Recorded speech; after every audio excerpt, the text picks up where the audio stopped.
Gold, trusted gold buyers. మీరు తాకట్టు పెట్టిన బంగారాన్ని విడిపించి ఈ రోజు ఉన్న మార్కెట్ ధరకు కొనబడను.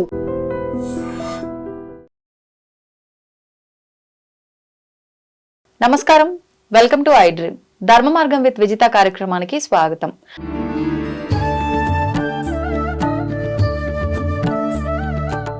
గరుడ పురాణంలో భాగంగా మనం ప్రేతకాండలోని కొన్ని టాపిక్స్ అయితే మాట్లాడుకోవడం జరిగింది. అందులో భాగంగా మనం ఈ రోజు మాట్లాడుకోబోయే సబ్జెక్ట్ ఏంటి అంటే, మనిషి చనిపోయేటప్పుడు ఆ అనుభవం ఎలా ఉంటుంది, నరక యాతన అనుభవిస్తాము అని అంటుంటారు. కొన్నిసార్లు చనిపోయినప్పుడు ఎలా ఉందో ఇప్పుడు ఆ యాతన అనుభవించాము అంటారు. నిజంగా అలాంటి యాతన అనుభవిస్తామా, అసలు ఎలా ఉంటుంది అనుభవం అనేది ఈ రోజు ఈ టాపిక్ లో మాట్లాడుకుందాం. ప్రస్తుతం మనతో పాటు ఉన్నారు వేద పండితులు శ్రీరామ్ శర్మ చిర్రావూరి గారు. ఇప్పుడు వారితో మాట్లాడి తెలుసుకుందాం.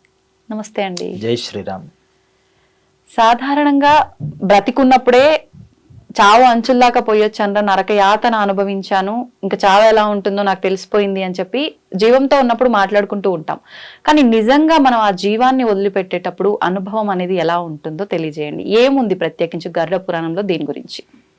మీ ప్రశ్నలోనే సమాధానం కూడా ఉంది. అవునా? నరక యాతన. యాతన అంటే ఇబ్బంది పడడం.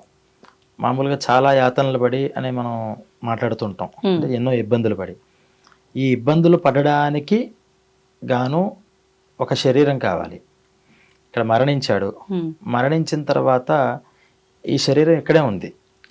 తర్వాత ఏ యాతన ఎలా అనుభవిస్తాడు అనేటటువంటిది ఒకటి.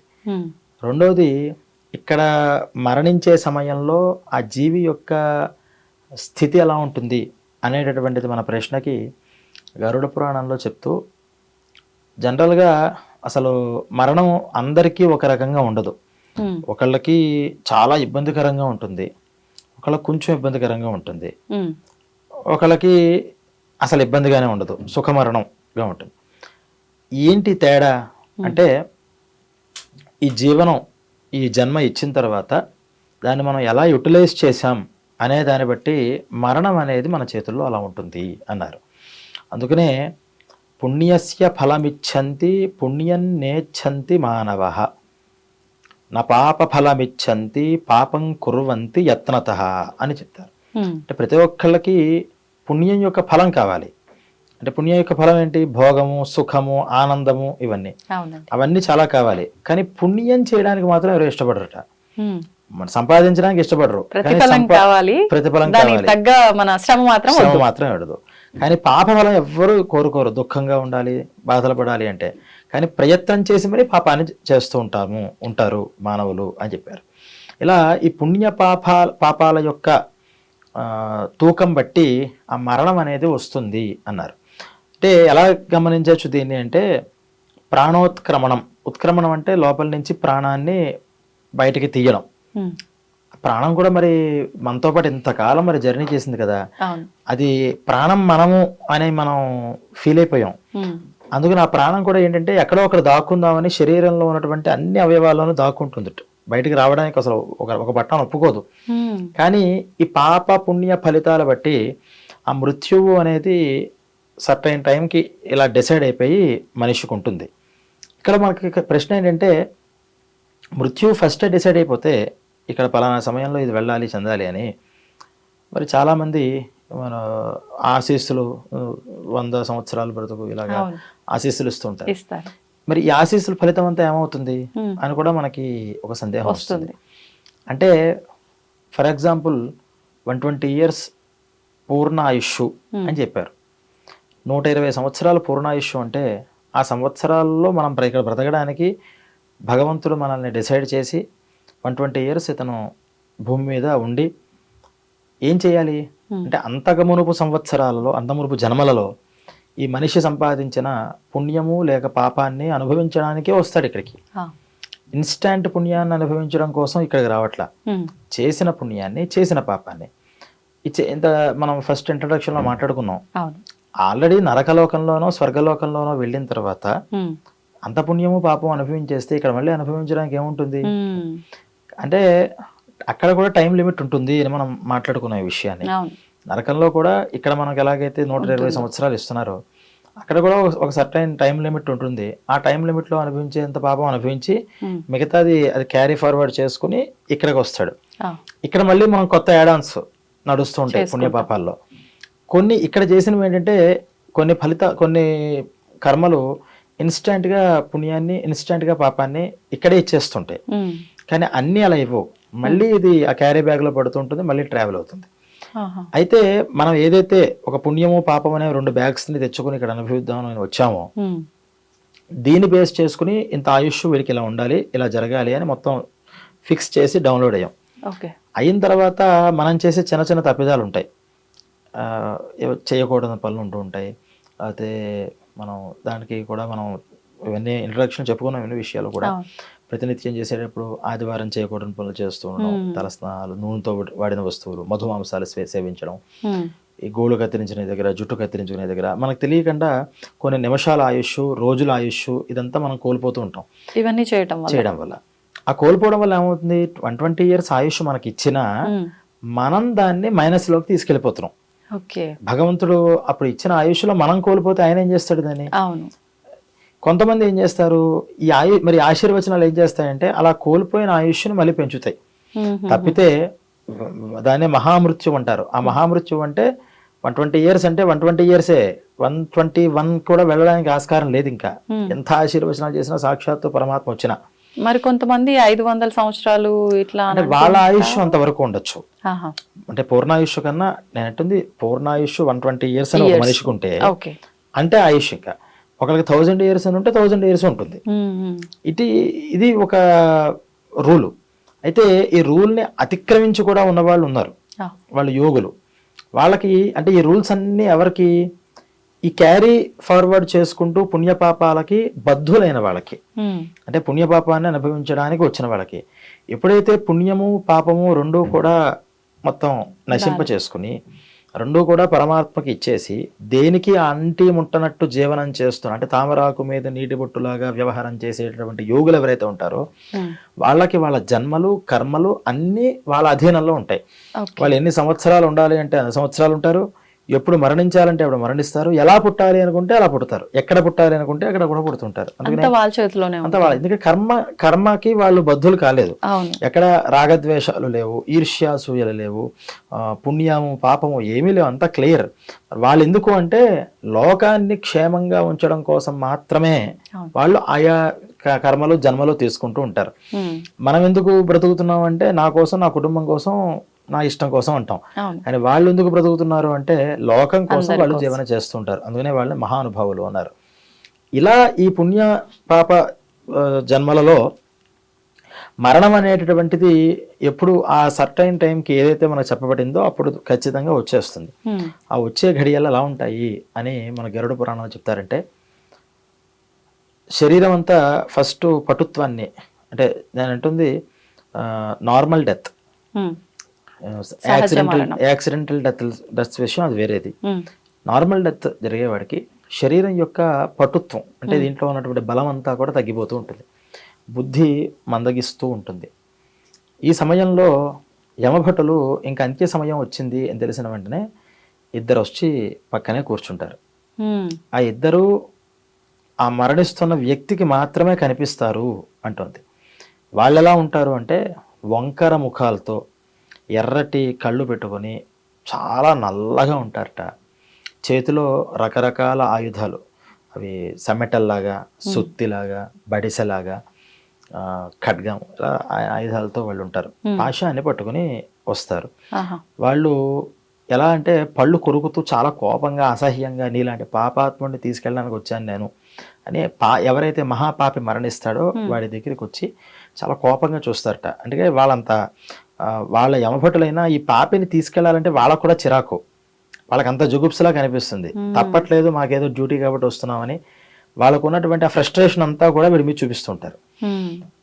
వాళ్ళు ఎక్కడికి వస్తే అక్కడ పరమ దుర్గంధం ఉంటుందట. ఆ బ్యాడ్ స్మెల్ తట్టుకోలేము.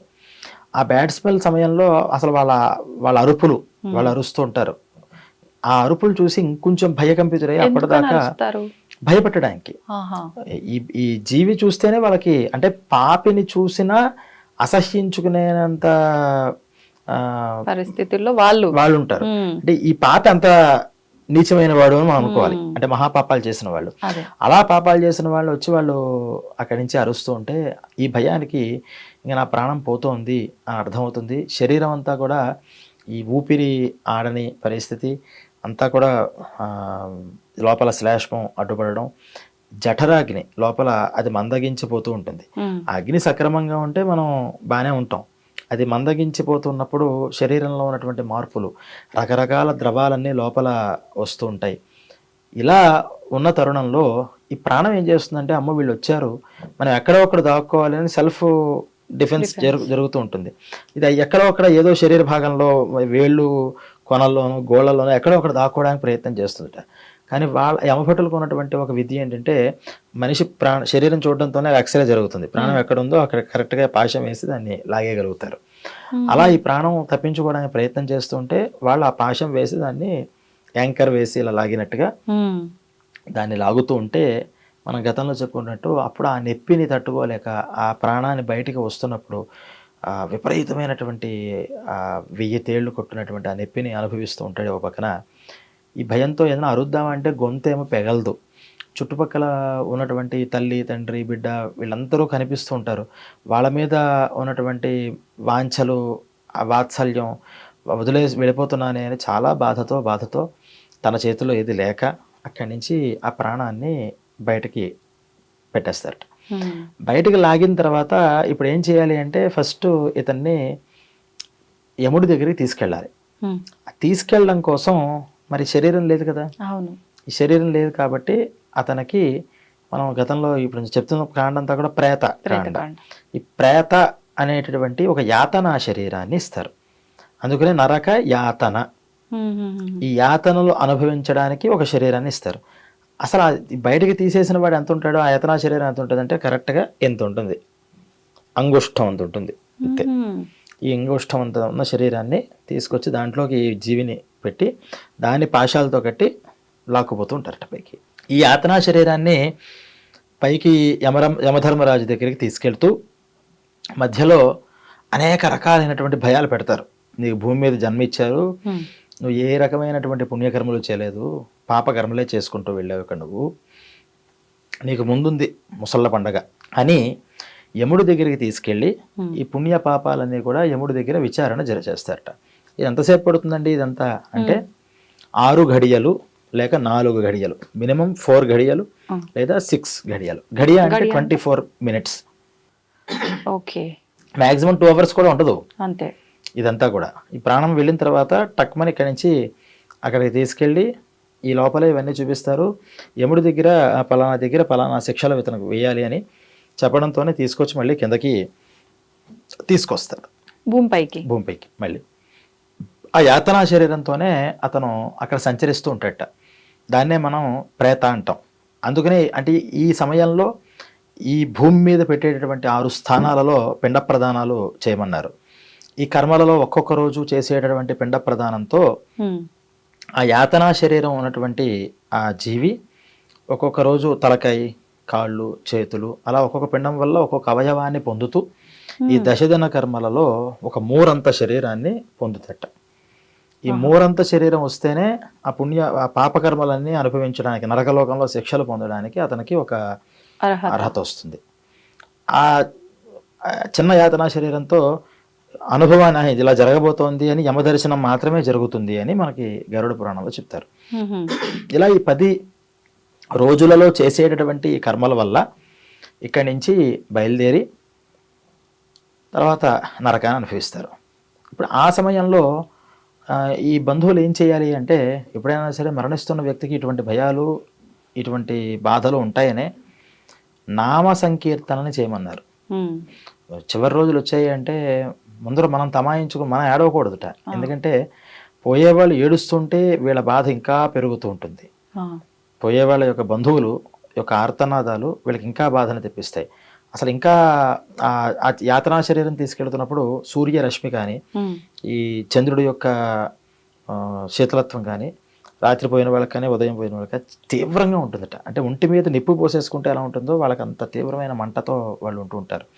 ఈ బాధలన్నీ కూడా ఇక్కడ వాళ్ళు ఏడుస్తూ ఉంటే అవన్నీ చెవుల్లో వాళ్ళకి మళ్ళీ మళ్ళీ మళ్ళీ మళ్ళీ వినిపిస్తూనే ఉంటాయి అని చెప్పి ఇక నుంచి ఆ నరక లోకానికి వెళ్ళే లోపల చాలా ఇబ్బంది పడతారు. కాబట్టి మరణించిన వ్యక్తి మరణించబోయే సమయంలో విష్ణు స్మరణ, ఏదో భగవన్ నామస్మరణతో కనుక జరిగితే ఆ నామస్మరణ వల్ల ఇవన్నీ కూడా వాళ్ళకి వినిపించకుండా కేవలం భగవంతుడి మీదకి ఆ దృష్టి ఏర్పడుతుంది అని మరి నామస్మరణని చేయమన్నారు.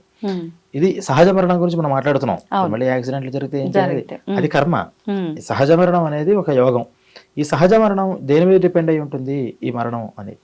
ఈ మరణంలో ఇందాక మనం చెప్పినట్టు ఈ దీంతో లాగుతారు, ప్రాణోత్క్రమణం చేస్తారు. లాగాలి అంటే నవరంధ్రాల్లోంచి ప్రాణం బయటకు పోతుంది. మనకి వేరే రకంగా ప్రాణం పోవడానికి లేదు, వేరే ఒక రకంగా ఉంది. కానీ అది అందరికీ దక్కే అదృష్టం కాదు. కపాల మోక్షము అంటారు. ఈ జనరల్గా ఈ కపాల మోక్షం ఎప్పుడు జరుగుతుంది అంటే దహనం చేసిన తర్వాత కపాలం పేలేదాకా ఆగి వచ్చేస్తారు కొడుకులు. కానీ మహాపుణ్యాత్ముడు ఎవరైతే ఉన్నారో ఈ 9 రంధ్రాల్లోంచి బయటికి రాకుండా ప్రాణం ఈ మాడు దగ్గర చీల్చుకుని బయటికి వెళ్ళిపోతుంది ఆ ప్రాణం. అలా వెళ్ళిన ప్రాణం మళ్ళీ తిరిగి మళ్ళీ పుట్టదు. అలా వెళ్ళిన జీవి మళ్ళీ భూమి మీదకి మళ్ళీ రాడు ఆ కపాల మోక్షం జరిగితే.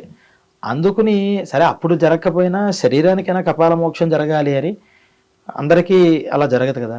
అందుకని శరీరం కాలేదాకా ఉండి కపాల మోక్షం అని ఒక తృప్తి పడి వస్తూ ఉంటారు. అయితే ఈ ప్రాణాలు వెళ్ళేదాన్ని బట్టి మనిషి యొక్క జీవనం అతను సక్సెస్సా లేకపోతే ఫెయిల్యూరా ఏంటని గమనించడానికి ఎత్తు పుణ్యాత్ముల యొక్క ప్రాణాలన్నీ కూడా ఇలా చెప్పినట్టు మహాపుణ్యాత్ములన్నీ కూడా కపాలంలోంచి వెళ్ళిపోతూ ఉంటాయి. కొంతమందికి కళ్ళల్లోంచి ప్రాణం వెళుతుంది, కొంతమందికి నోట్లోంచి వెళుతుంది, కొంతమందికి చెవిలోంచి వెళుతుంది. పాపాత్ముల యొక్క ప్రాణాలన్నీ కూడా కింద ఉన్నటువంటి మలద్వారం నుంచి మూత్రద్వారం నుంచి వెళ్ళిపోతూ ఉంటుంది అని. అందువల్లే ఆ మరణించే సమయంలో మోషన్ అయిపోతారు. అంటే ఆ రూపంగా ఆ ప్రాణవాయువు బయటికి వెళ్ళిపోతుంటుంది. అది చాలా పాపం చేసుకున్న వాళ్ళకి అది వస్తుంది అని అది గమనించడం కోసమే ఎక్కడి నుంచి ఎలా ప్రాణం వెళ్ళింది అని గమనించి దాని విధానంగా ఈ కొడుకు శ్రద్ధగా చేసేటటువంటి కర్మ వల్ల అలాగే ఆ జీవి యొక్క పుణ్యం వల్ల ఈ రెండూ కూడా బేస్ చేసుకుని అనుభవాన్ని పొందేటటువంటి ఒక శరీరాన్ని మనం మూరమాత్రంగా చెప్పుకున్నటువంటి ఒక యాతనా శరీరాన్ని వాళ్ళకి అందజేస్తారు అన్నారు. అందువల్ల మరణ సమయంలో ఇంత క్లిష్టతరంగా ఉంటుంది కాబట్టి అప్పుడు ఏం చేస్తారంటే పాపం కూర్చుని ఏ పాపం చేశాంటారు నాయన అని చూస్తుంటే అన్ని పాపాలు కనిపిస్తుంటాయి. ఇప్పుడు ఈ అనుభవానికి కారణం ఏంటో అన్నీ తెలుస్తుంటాయి. కానీ ఎందుకు చేశాను ఇలాగా అని బాధపడడం తప్పితే లేదు. అందువల్ల మనం ఏం చేయాలి అంటే ఈ విషయాలు తెలుసుకోవడం వల్ల బ్రతికుండగా మరణించే సమయానికి అలాంటి కష్టాలు లేకుండా సుఖంగా మరణించడానికి ఎటువంటి జీవనాన్ని మనం పెట్టుకోవాలి అనేది తెలుసుకుని ఆ జీవనాన్ని చేసుకోవాలి. అంటే మనం సుఖం సుఖం సుఖం అనుకుంటాం కానీ అనుకున్నవన్నీ జరిగితే సుఖం కాదు. మనకి శాస్త్రాల్లో సుఖం అంటే మాటకు అర్థం ఏంటంటే ఎలా ఉండాలి అని మనకి ఒక ధర్మం చెప్తోందో అలా ఉండడమే సుఖం. నా మనస్సు ఇలా ఉండాలి అని అనుకుంటే అలా ఉంటే సుఖం అనుకుంటే మరి ఈ జీవనం అంతా కూడా సుఖం ఎప్పుడు దుఃఖమే. మనం అనుకున్నట్టు ఇది జరగదు. అందుకని పద్ధతులు ఏంటో తెలుసుకుని ఆ పద్ధతి ప్రకారంగా ఒక జీవనాన్ని ఒక లైఫ్ స్టైల్ని పెట్టుకోవడం, క్యారెక్టర్ని పెట్టుకోవడం, బిహేవియర్ని పెట్టుకోవడం వీలైనంత వరకు మంచిగా. ఇక్కడేమి నువ్వంతా ఎప్పుడూ కూడా పూజలు పునస్కారాలు అంటూ తిరుగుతూ కూర్చోవాలను లేకపోతే నువ్వు భేదగా ఉండాలని ఇలాంటి మాటలేమి ధర్మాలు చెప్పలేదు. నువ్వు ఆనందంగా ఉండు, కాకపోతే నీ ఆనందం పక్క వాళ్ళని ఇబ్బంది పెట్టకూడదు, పక్కన ప్రకృతిని కూడా ఇబ్బంది పెట్టకూడదు. నేను చెట్లను పాడు చేసేస్తా, నీళ్ళని పాడు చేసేస్తా, దేన్ని పాడు చేయకు, ఎవరి ఆనందాన్ని చెడగొట్టకుండా నువ్వు ఆనందంగా ఉండు అని చెప్పారు. ఈ ఆనందం అనేటటువంటిది ఒక్కొక్కరికి ఒక తీరులో ఆ ఆనందం అనేది కనిపిస్తూ ఉంటుంది. అందరి ఆనందాలు ఒక రకంగా ఉండవు కదా. అందువల్ల ప్రపంచంలో మనం ఇప్పుడు చూస్తే ఇప్పుడు ఆనందం ఏంటి మన దృష్టిలో అంటే పక్కవాడిని హింసించడమే ఆనందంగా ప్రవృత్తులు మారిపోతున్నాయి. అలా ఎప్పుడైతే జరిగిందో ఖచ్చితంగా మనకి కూడా అటువంటి దుర్గతులే చివరిలో వస్తాయి. అంటే మరణమే అలా ఉంది అంటే మరణం తర్వాత ఉండేటటువంటివి ఏంటి అనేది మనం తెలుసుకుంటే మనం చాలా జాగ్రత్తలు తీసుకోవాల్సిన ప్రేరణ మనకి ఖచ్చితంగా కలుగుతుంది. అది మరణం ఆసన్న అంటే మరణం సమయంలో మరణం ఆసన్నమైనప్పుడు ఆ జీవికి ఉండేటటువంటి కష్టాలన్నీ కూడా క్లుప్తంగా మనకి ఇలా గరుడ పురాణంలో చెప్పారు. అంటే గరుడ పురాణం తెలుసుకుంటే మార్పు వస్తుంది అన్నారు, కానీ నిజంగా ఇన్ని విన్న తర్వాత ఖచ్చితంగా ఫస్ట్ అయితే భయం కలుగుతుంది ఎవరిలో అయినా. భయం కలిగిన తర్వాతే ఏం చెయ్యాలి అనే ఆలోచన మొదలవుతుంది. నాకైతే నిజంగా భయం అనిపించింది ఇదంతా వింటుంటే. అంటే భయంతో అన్నా అంటే మనిషికి భయభక్తులు ఉండాలి. అవును. అయితే భక్తితో అన్నా మారాలి, లేదా భయంతో అన్నా మారాలి. రెండిటికి మారడం అంటే ఖచ్చితంగా శిక్షని అనుభవిస్తాడు. ఎంత అమూల్యమైన జన్మండి ఇది. తీసుకొచ్చింది దేనికోసం, ఇక్కడ మనం వచ్చింది దేనికోసం అంటే, మనం నిన్న చెప్పుకున్నాం నిన్నటి ఎపిసోడ్లో, అది గరుత్మంతుడు మాట్లాడుతూ ఈ అదృష్టం ఎవరికి లేదు, భూమి మీద పుట్టే అదృష్టం. ఎందుకంటే ఎవరికి కూడా చేసిన కర్మలు అనుభవించడం తప్పితే కొత్త కర్మలు ఇక్కడ అనుభవించడానికి ఆస్కారం వేరే లోకాల్లో లేవు, భూమి మీదే ఉన్నాయి. అందుకనే భూమి మీద కూడా మనకి డివిజన్స్ చేస్తూ పుణ్యాత్ములందరూ ఎక్కడ పుడతారు అంటే, తే సుభాగ్యా సుధన్యాశ్చ ఏషాం పితర జీవతి అని గోల్డెన్ స్పూన్తో పుట్టారంటారు. అలా గోల్డెన్ స్పూన్తో పుట్టేస్తారట. అంటే పుణ్యం చేసుకున్న వాళ్ళంతా కూడా వాళ్ళకేమి కష్టాలు తెలియవు. బై బర్త్ వాళ్ళకి ఐశ్వర్యం ఉంటుంది, ఆరోగ్యం ఉంటుంది, సంపద ఉంటుంది, అన్నీ ఉంటాయి. కానీ తర్వాత నీకు లైఫ్ పుట్టావు, కేవలం భోగాన్ని అనుభవిస్తావా లేదా ఇంకేదైనా నెక్స్ట్ కూడా ఏదైనా డిపాజిట్ అయినా చేసుకుంటావా అనేటటువంటిది ఉంటుంది. నేనేం చేయండి ఉన్నదంతా వాడేసిన తర్వాత మళ్ళీ నువ్వు బికార్ అయిపోతావు. 100 కోట్ల అధిపతి అయినా సరే సంపాదన చేయకుండా ఉన్నదంతా తరుగుతూ అనుభవిస్తూ కూర్చుంటే ఏడాదిలో ముష్టిపడైపోతాడు. ఈ అనుభవించే ప్రాసెస్ లో చాలా మంది చేస్తున్న తప్పు పాపాన్ని పోగు చేసుకుంటారు, జల్సాల పాలైపోయి.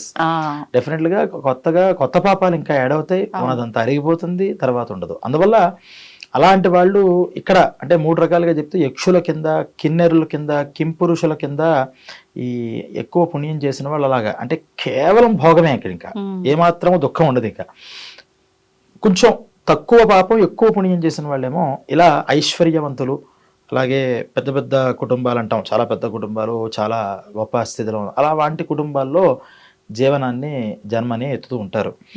మరి ఈ పుణ్యవంతులు ఏమవుతారు అంటే, వీళ్ళంతా కూడా ఇక్కడ ఇంకో ప్రశ్న ఉంది. పుణ్యంలో కూడా 2 రకాలు ఉన్నాయి. ఒకటి భోగాన్ని అనుభవించాలి అని చేసే పుణ్యం, ఒకటి నేను అసలు ఈ పుట్టుక, ఈ మరణం అనేటటువంటి సైకిల్ నుంచి బయటికి రావాలి నేను అని జ్ఞానం ఉంటాం కదా, ఆ జ్ఞానం కోసం చేసే పుణ్యం. ఈ 2 పుణ్యాలు తేడా ఉంది. మళ్ళీ ఈ భోగాన్ని అనుభవించడం కోసం చేసే పుణ్యం అంటే, ఒక ఇంట్లో ఒక శ్రీమంతురాలు ఉంటారు, వాళ్ళు భర్తలకేమీ సంపాదన తప్పితే పూజలే ఉండవు. కానీ భార్యలు ఏం చేస్తారంటే అనేక పూజలు చేస్తారు. ఎందుకు చేస్తారు అంటే, ఇప్పుడు మేము అంత ఆనందంగా ఉన్నామో ఈ లైఫ్ లాంగ్ ఈ ఆనందం మాకు ఇలా ఉండాలి, ఐశ్వర్యం మాకు ఉండాలి, మా పిల్లలకు ఉండాలి, ఆ పిల్లలకు ఉండాలి.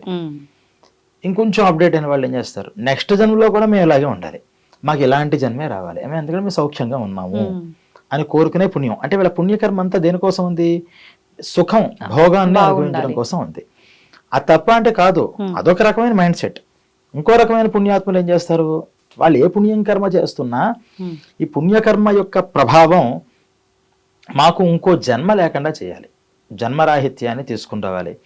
ఎన్నో పాపాలు చేశాం కదా, ఈ పుణ్యకర్మ ఆ పాపాన్ని తొలగించాలి. అప్పుడు అలా ఆటోమేటిక్గా ఈ పుణ్యం ఆ పాపాన్ని తొలగిస్తూ ఉంటే 2 మైనస్ అయిపోతూ ఉంటాయి అని చేస్తారు.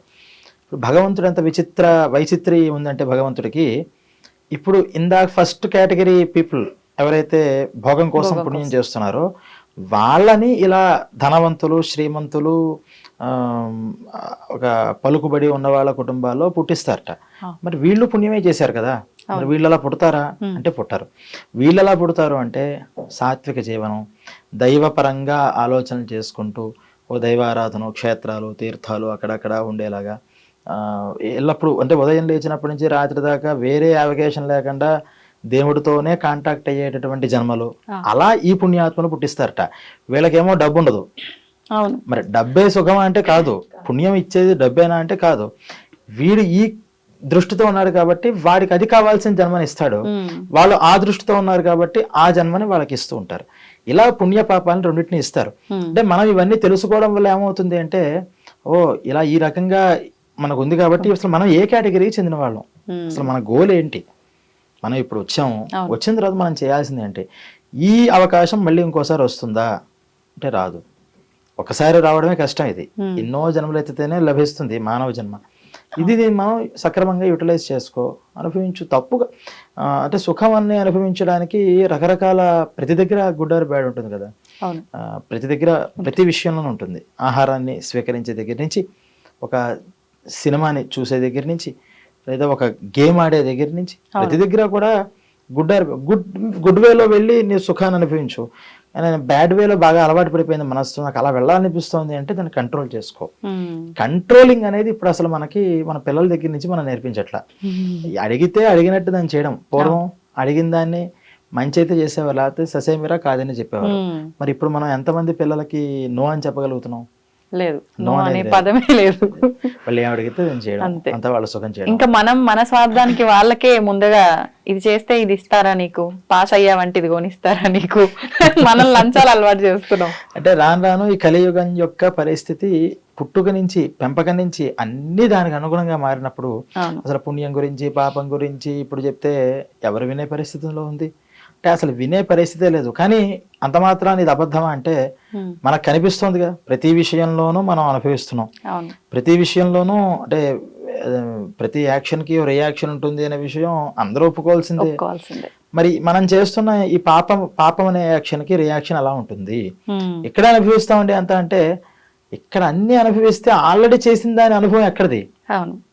ఆల్రెడీ చేసి అనుభవించడానికి వచ్చావు, ఫస్ట్ ప్రయారిటీ దాని మీదే ఉంటుంది. ఇప్పుడు యాడ్ అవుతుంది తప్పితే ఇమీడియట్ రాదు. అందుకనే గుడ్ చేసి అన్ని పాపాలు చాలా చేస్తున్నారని వాళ్ళకి ఏం అవ్వట్లేదు అని మనం అనుకుంటూ ఉంటాం చాలా మంది చూసి. ఏం అవ్వట్లేదు అంటే ఇది ఇమీడియట్ దీన్ని అనుభవించడానికి వస్తే ఆల్రెడీ ఏది అనుభవించాలని ఇక్కడికి వచ్చాడో అది మళ్ళీ ఫార్వర్డ్ అయిపోతుంది. అది ఎప్పుడు కూడా దాన్ని ఏమంటారు అంటే ఆగామి, సంచితం, ప్రారబ్ధము అని 3 రకాలు పాపాలు. ఈ పాపమైనా పుణ్యమైనా ఈ ఆగామిక ఈ సంచితం ఏదైతే ఉందో ఆ సంచితాన్ని, ప్రారబ్ధాన్ని అనుభవించడం కోసం వస్తారు. ప్రారబ్ధాన్ని డెఫినెట్లీ అనుభవించాల్సిందే. అది వేరే రకంగా నేను పుణ్యాలు చేశాను, ప్రాయశ్చిత్తాలు చేశాను అంటే ప్రారబ్ధం పోదు. దానికి ప్రయారిటీ ఇస్తారు. అంటే గత జన్మల్లో చేసినటువంటి పాప పుణ్యాలు అనుభవమే ఇప్పుడు ప్రయారిటీ. అందువల్ల ఇప్పుడు నేను చాలా పాపాలు చేశాను అయినా నేను సుఖంగా ఉన్నాను అంటే ఇప్పుడు చేసిన దానికి ఎఫెక్ట్ ఇమీడియట్ ఇప్పుడు నీకు రాదు. ఇది మళ్ళీ నెక్స్ట్ నీకు ట్రాన్స్ఫర్ అవుతుంది. ఆల్రెడీ చేసింది ఇప్పుడు అనుభవిస్తున్నావు కాబట్టి ఇన్ని పాపాలు చేసినా నీ పుణ్యాన్ని అనుభవించే టైం స్పేస్ లో ఇప్పుడు ఉన్నావు కాబట్టి పుణ్యాన్ని అనుభవిస్తావు. కొంతమంది ఎన్నో పుణ్యాలు చేస్తారు కానీ దుఃఖాలు అనుభవిస్తూ ఉంటారు. ఇన్ని కష్టాలు, మేము ఎన్ని పూజలు చేస్తున్నాం అండి, కనిపించిన ప్రతి ఒక్కరికి మా ఆయన ఎప్పుడు ఎవరికి ఇది కాదనకుండా ఎంతో హెల్ప్ చేశాడు. కానీ అతి తక్కువ కాలంలో ఆయనకి ఎంతో అనారోగ్యాలు తీసుకొచ్చి భగవంతుడు తీసుకెళ్ళిపోయాడు. ఎందుకు ఇది జరిగింది అని అంటే అతను లైఫ్ స్పాన్ అంతే ఉంది. ఆ లైఫ్ స్పాన్ లో అతను చాలా గొప్పగా యూటిలైజ్ చేసుకున్నాడు దాన్ని.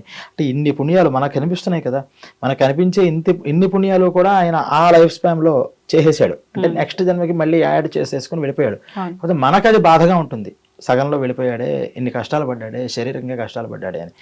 ఈ కష్టాలు, ఈ పుణ్యం ఎఫెక్ట్ వల్ల ఆ కష్టాలు పోతాయి అని మనం అనుకోకూడదు.